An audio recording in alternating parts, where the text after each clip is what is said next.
Reba McEntire has sold more than 75 million records, built her own company, and is worth an estimated $95 million. The Queen of Country. But ask her about the most important day of her life, and she does not talk about money. She talks about March 16th, 1991, the morning a chartered jet carrying 7 of her band members and her tour manager flew into a mountain outside San Diego, and nobody walked away. She was ready to quit all of it. Instead, she clawed her way back, one day at a time, and came out stronger than she had ever been.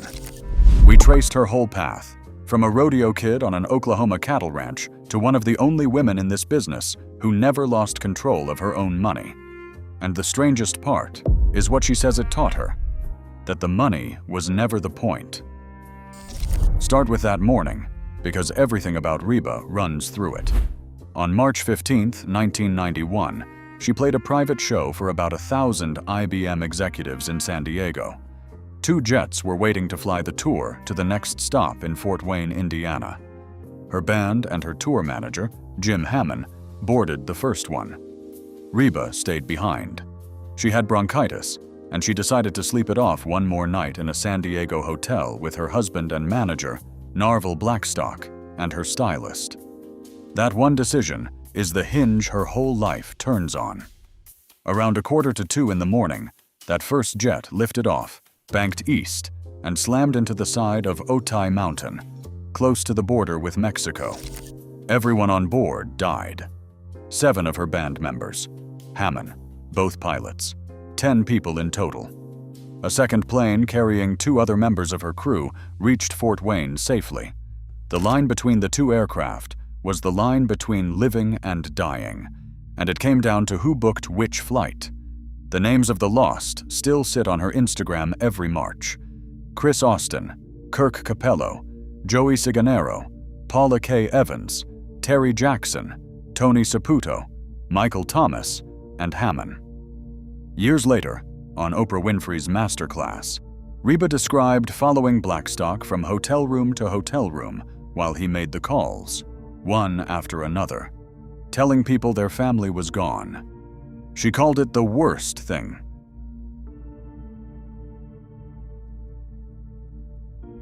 She said it never quits hurting. The National Transportation Safety Board later blamed the pilots, who were not familiar with the terrain. But a cause does not bring a band back. Reba McEntire woke up on March 16th as one of the biggest names in country music, and she had just lost almost everyone who made the music with her. To understand why she did not break, you have to go back to where she came from. Reba Nell McEntire was born in 1955 in McAlester, Oklahoma, and raised on a cattle ranch outside a speck of a town called Chockie. Her father, Clark McEntire, was a 3-time world champion steer roper, and his father before him was a champion too. This was not a wealthy family. Reba has said her dad's rodeo winnings in a strong year came to only a few $1,000s, and the ranch got built one hard season at a time. Her mother had dreamed of singing, gave it up to teach school, and taught her kids to harmonize instead, in the back seat on the long drives to rodeos. They called themselves the Singing McEntires. Reba grew up roping, riding, and singing, and she was practical about all of it. She has also written that her father was a tough, quiet man, and that she grew up aching to hear him say the words, "I love you." Hold on to that detail, because it comes back at the very end. She went to Southeastern Oklahoma State University to become an elementary school teacher, because that was a steady paycheck and singing was a long shot. Then, in 1974, she sang the national anthem at the National Finals Rodeo in Oklahoma City. The country star, Red Steagall, heard her, and he brought her to Nashville. The ranch kid studying to be a teacher had a record deal instead, but that record deal was not the fairy tale it sounds like. Her first label, Mercury Records, signed her in the late 1970s, and then never seemed to know what to do with that voice.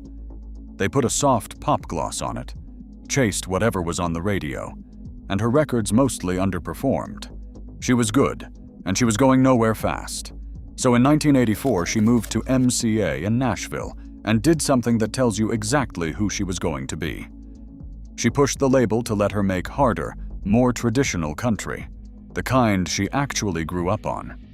The result, an album called My Kind of Country, was her breakthrough, and it planted her at the front of a whole new traditionalist wave, alongside George Strait. From there, the number ones just kept coming. Over her career, she has landed 25 of them on the country chart. By the late 1980s, she was not just a star.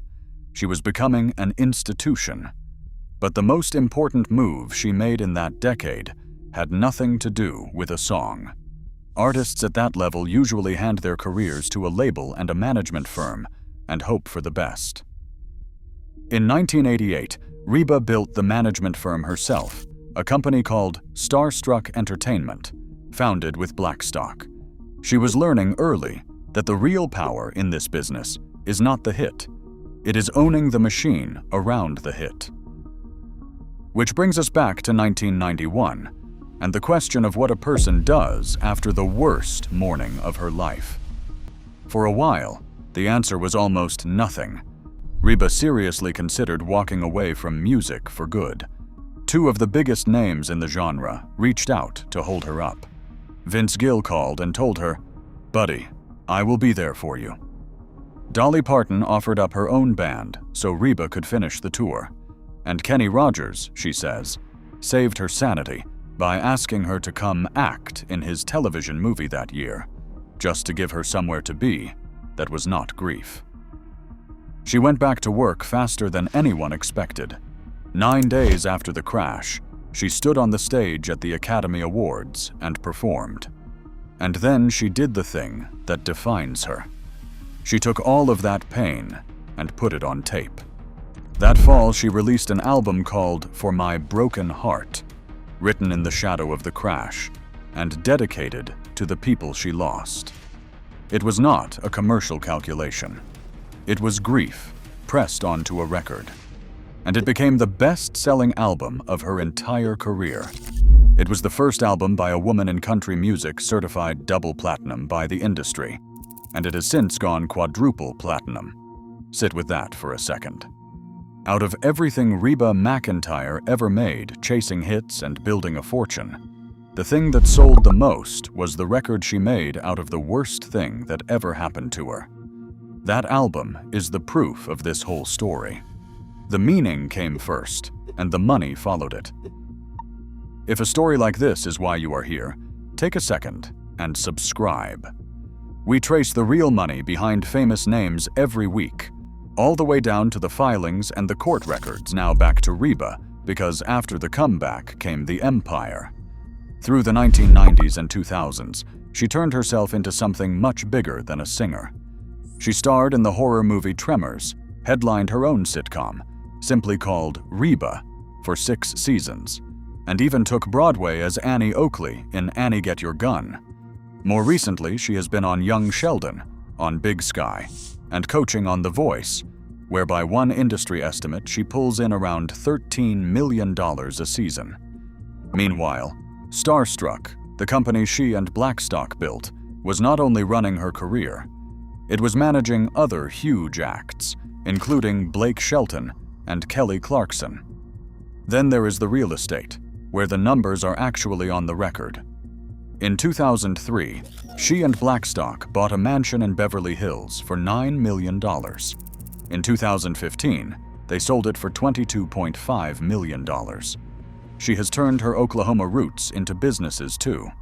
She opened Reba's Ranch House in Texas back in 1992, and while it looks like a restaurant, it has really operated as a charity, offering families of hospital patients a place to stay. Decades later, she opened Reba's Place, an entertainment venue built as a partnership with the Choctaw Nation, and it helped bring a dying downtown back to life. Add a fashion line at Dillard's and a boot line with Justin on top of all of it, and Celebrity Net Worth estimates she is worth about $95 million today. But notice the pattern running underneath everything. Reba McEntire did not just earn a fortune. She kept control of the machine that produced it, and that discipline was about to be tested by the second catastrophe of her life, one that did not involve a plane at all. In 2015, after 26 years of marriage, Reba and Blackstock divorced. For her, it was not only the end of a marriage. Blackstock was her husband, but he was also her manager, the head of her company, and the man who ran the entire business side of her life. Her father, Clark, had died the year before. So in the span of about a year, 4 of the pillars holding up her world came down at once. She has been unusually honest about how hard it landed. She has said she was scared to death, that she felt deserted and abandoned, and, in one interview, that she suddenly had to learn things a 60-year-old superstar is not supposed to be learning, like what a gallon of milk actually costs, because for decades someone else had handled all of it. Think about that. A woman worth tens of millions of dollars, and the divorce left her feeling like she was starting over from zero. According to Us Weekly, Blackstock walked away with a reported $47.5 million settlement. But look at what she did with the wreckage. Instead of hiring another manager to run her, she took over. She restructured, formed a new company called Reba's Business Inc., and put herself in charge of her own career. And there is a footnote here that is hard to ignore. That same management world she walked out of, tied to the Blackstock family, later collided with Kelly Clarkson. A labor ruling ordered Clarkson's ex-husband, Brandon Blackstock, to pay her back more than $2.6 million for acting as an unlicensed agent. Reba got out and kept her money. The one who married into that orbit got taken. That was not luck. That was the discipline she had been building since 1988. So where is she now? The woman who almost quit twice? Stronger than ever, and she will tell you exactly why. She is back on network television leading her own new sitcom, Happy's Place. Her co-star, and now her fiancé, is Rex Linn. And here is the full circle. She first met Linn decades ago on the set of that Rogers television movie, the one that pulled her out of the dark after the crash. The thing that saved her in 1991 handed her love 30 years later. She is in the Country Music Hall of Fame. She is a Kennedy Center honoree. But being this beloved in 2025 comes with a strange new threat. Last October, Reba had to go online and shut down a wave of AI-generated fakes, including a doctored image of her pregnant and a fake picture of Dolly on a deathbed with Reba praying beside her. Her response was pure Reba. She joked that both of them know Dolly is too young and she is too old for any of that nonsense. And that matters for you, watching this, because the same AI slop machine has been pumping out fake videos of Reba storming off morning shows and suing talk show hosts. None of it is real. It is fabricated clickbait aimed at a woman whose entire brand is being the genuine article. Which is exactly why the last part of this story is the truest. Every March, for 35 years now, Reba McEntire has stopped to remember the people she lost on that mountain. On the 25th anniversary, she chartered a helicopter and flew over the crash site, just to feel close to them. This year, on the 35th, she made a large donation in their memory to MusiCares, the charity that helps musicians in crisis. When people ask her what all of it taught her, she does not mention a single dollar figure. She says you take it one day at a time. You stay grateful for what you have. And you tell the people in your life how much you love them today, because tomorrow is not promised.